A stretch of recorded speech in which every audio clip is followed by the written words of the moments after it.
Bandang alas 2 ng madaling araw ng November 5, 2023, ipinarating ni Nando sa tanggapan ng Pili Municipal Police Station ang natagpuang sako sa ilog.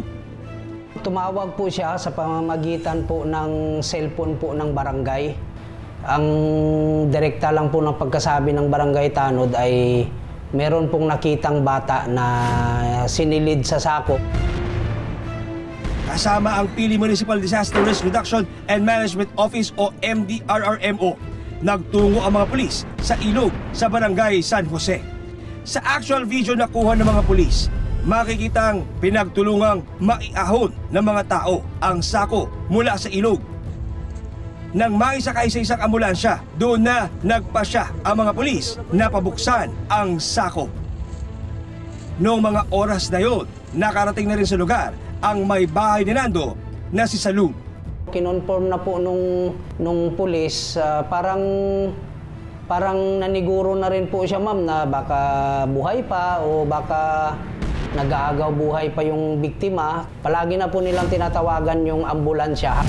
Nang tuluyang mabuksan ang sako, doon na bumungad ang katawan ng isang babaeng biktima.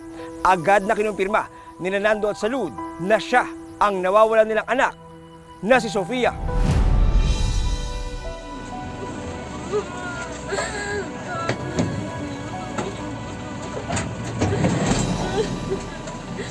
Sofia! Sofia! Sofia!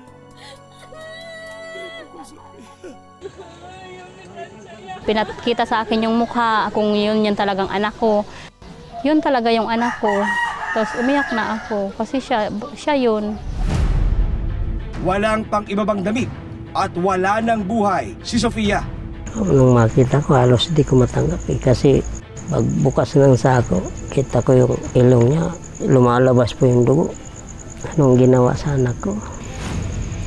Ba't gano'n? Paano nga ba sinapit ng menor de edad ang karumal-dumal na krimen?